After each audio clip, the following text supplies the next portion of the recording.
Hello everyone and welcome to a new video on this channel. In this video we are going to look at the AMD Radeon HD 7950, which was released in January 2012. The 7950 was AMD's second most expensive video card of that year, with a recommended launch price of $449. Moreover, it was the first video card to feature the GCN architecture, which is still being used in the latest Vega cards, and also the oldest AMD video card that supports the DirectX 12 API, at least in software. 6 years after its release, one has to wonder, how good is this video card for modern games in 2018? How does it compare to the PlayStation 4 and 4 Pro? And is the 7950 still worth buying? We will answer all of these questions by looking at the games Witcher 3 and Fallout 4, both of which received a PS4 Pro patch. Additionally, we will compare console and PC graphics after each run of benchmarks. You can find an overview of the following chapters of this video in the description.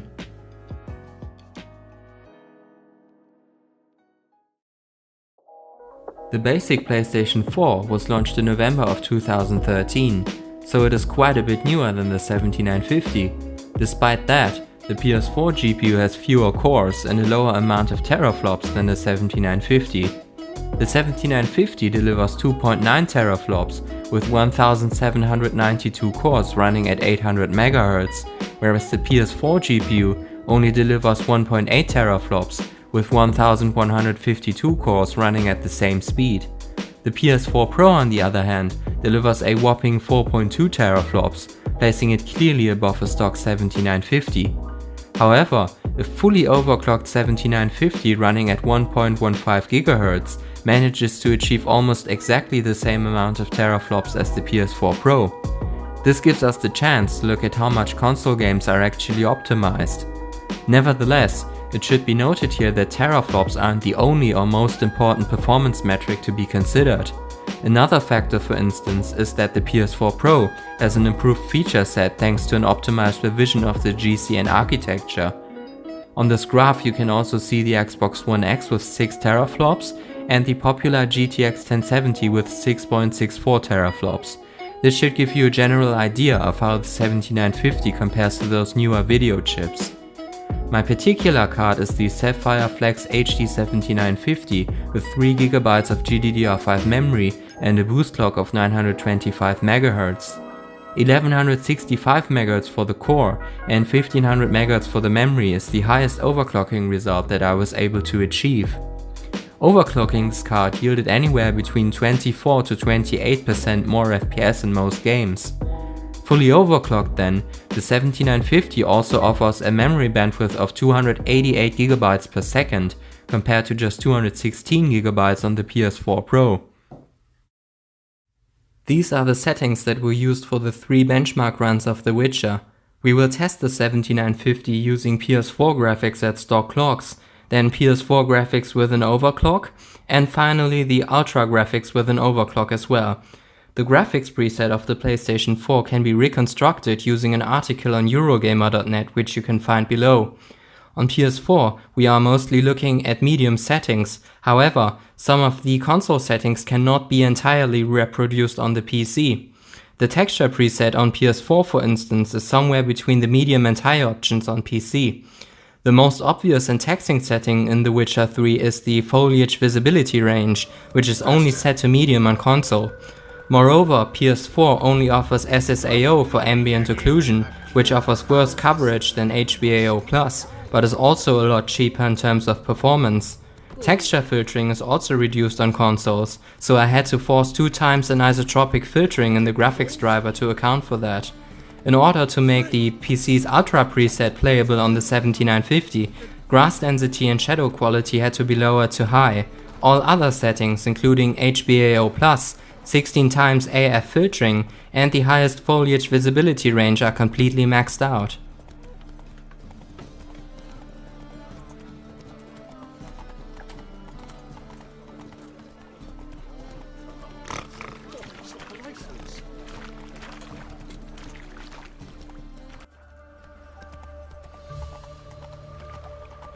Those sadists ought to change their name now to non-human hunters. Oh, fuck. Ooh.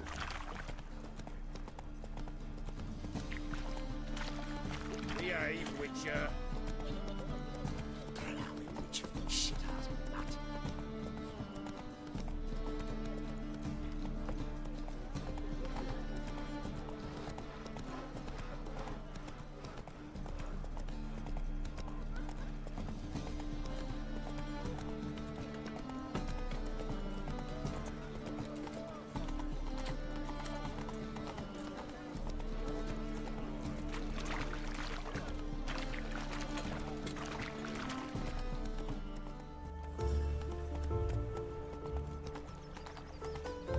The legends of the White Wolf?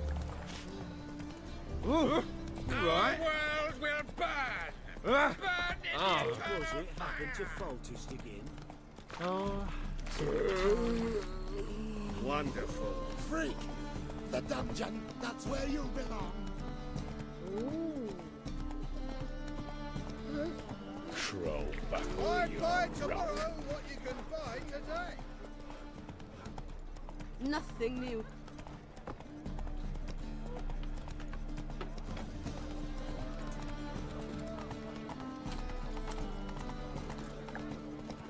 I think I'm wrong.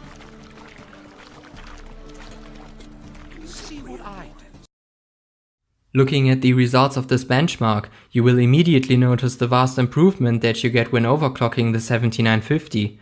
At stock clocks, the GPU scores a 42 FPS average, which is already faster than a basic PS4 with its 30 FPS target. Throughout my testing using other scenes which I haven't included here, the frame rate never actually dropped below 30. Once you overclock then, the average frame rate rises to 54 FPS and can even hit 60 in less populated areas of the game. Having that many frames clearly improves the responsiveness of the game's controls, but unfortunately, the 7950 cannot maintain the full 60 FPS at all times when using PS4 graphics. That being said, a faster CPU might be able to push the frame rate slightly higher in those cases. And lastly, the Ultra preset at 1150 MHz yields the same frame rate and general behavior that we see when running PS4 graphics at stock clocks. This preset is indeed playable, but can sometimes drop close to the 30 FPS console target. Considering how much more playable the game becomes at 60 FPS then, I would highly recommend sticking with PS4 graphics on this GPU. However, in the end it's definitely a question of personal preference. Some might prefer the Ultra graphics with console-like performance, while others might prefer buttery smooth 60 FPS. This last forest scene here is a quite taxing area in this game, especially when using the highest draw distance. As you can see, trees and foliage are rendered all the way to the horizon. Using console graphics at stock clocks, the 7950 delivers a solid 50 FPS here. At 1150 MHz, the frame rate rises to more than 60 frames per second. The Ultra preset shows the huge impact of the draw distance on the performance. Despite the full overclock, the frame rate drops to around 36 frames here when using the highest draw distance. Compare that to the console draw distance, which allowed the 7950 to score a solid 60 FPS, and you know why the highest draw distance could not be used on consoles. Using the PS4 Pro settings with 1440p, the game was really playable, constantly staying in the mid-40s. What's really astounding here though, is that console graphics at 1440p are less demanding than Ultra graphics at just 1080p.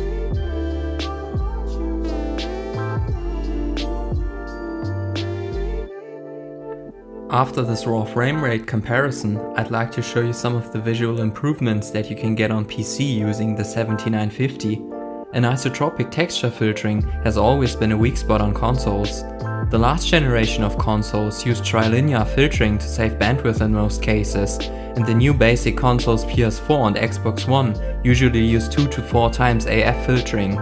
On PC, using the maximum 16 times AF hardly ever impacts performance noticeably. Textures at oblique angles look much cleaner and are less blurry than on consoles, as you can clearly see here. One of the first things many people notice when comparing console and PC graphics is the difference in terms of draw distance. Consoles often use rather low presets for draw distance to save memory bandwidth. Using the 7950 at 1150 MHz, you can max out the draw distance in The Witcher, which as you can see makes a huge visual difference. When looking at somewhat distant trees, you can see that on console they are rendered using flat two-dimensional sprites, whereas on PC, this trick is only used sparingly for very distant objects. Lastly, we're going to benchmark the game Fallout 4. Again, I used an article on Eurogamer.net to replicate the console graphics preset. You're looking at native 1080p with mostly medium settings on PS4. Most notably, the PS4 only uses SSAO ambient occlusion, much like the console version of Witcher 3. Certain values of the draw distance, like grass, are even set to very low. Moreover, God rays seem to run somewhat below the medium preset on PC. Looking at the custom Ultra preset for the 7950, you can see that texture filtering and all settings, except for shadow quality and shadow distance, are entirely maxed out. When compared to the basic PS4, PS4 Pro offers a native 1440p resolution with some minor tweaks to the graphics. God rays and lighting quality are improved by one step, and draw distances are improved across the board as well. This time around, we will only include overclocked results with the 7950 to see how much it can improve the frame rate when compared to consoles.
Using the basic PS4 graphics setup, the 7950 was able to deliver 50 to 60 FPS most of the time, only dropping to the high 40s in very rare occasions.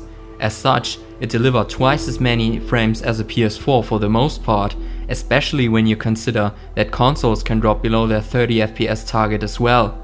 Looking at the Ultra preset, the frame rate dropped a lot, but with a minimum of 38 frames per second, it was always still faster than both console versions. The preset yielded a quite playable gameplay experience with vastly improved graphical fidelity. Lastly, using the PS4 Pro setup, the 7950 really started to struggle. During most of my gameplay, it would hover around 30 to 40 frames per second, but would randomly drop below 30 in some areas. Especially with lots of explosions and effects on screen, the frame rate would almost consistently fall below 30, rendering this preset nearly unplayable for my taste. That being said, PS4 Pro also drops below its 30 FPS target, so make of that what you will. Overall, I was really surprised to see that the 7950 can put up a decent fight with both PS4 and PS4 Pro, and that despite console optimization. When looking at The Witcher and Fallout 4, it seems like there's not really that much optimization in terms of GPU utilization. The 7950 and PS4 Pro offer the same amount of teraflops, that is when you overclock the 7950, and yet still the frame rate results are still quite similar. That being said though, who knows what these consoles could achieve with a better processor, given how slow the Jaguar cores are. Due to these slow cores, no console on the market right now can really aim for 60 FPS in most of the bigger AAA titles. Here you can see a side-by-side comparison of the graphics in Fallout 4 using the PS4 graphics as well as the Ultra settings that are available on the PC. The first thing to notice here is the rendition of shadows. On the console setup, the building on the left side of the picture does not cast any shadows. On the PC then, almost every object casts its own shadows. Secondly, another very obvious difference is the draw distance of grass. Using the PS4 setup, grass is almost entirely absent in the distance, so the game world looks kind of flat.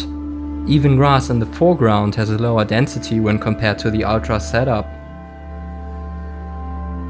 Lastly, looking at the building on the left side once again, you can see the difference between SSAO and HBAO+. On the console setup, the building looks quite flat because there are nearly no contact shadows. On PC, when using HBAO+ ambient occlusion, you can see very smooth and subtle contact shadows between the different parts of the building. Now, do I still recommend buying the 7950 in 2017 and 18? Although the card is still going strong, it has not really received that much attention in terms of game-specific driver optimization anymore. The 3GB of video memory, at least as of right now, are not a real deal breaker for as long as you're playing at 1080p, but most other video cards on the market right now offer more memory. The 7970 offers around 10% better performance than the 7950 out of the box. If anything, I would recommend picking that card up for no more than 130 euros. And the first thing you should definitely do is to overclock it. For just slightly more money, you can buy a GTX 1050 Ti, which may not overclock as well as a 7900 series card, but its video memory is 1GB larger, and Nvidia provides better game-specific driver optimization for this card, since it is a lot newer.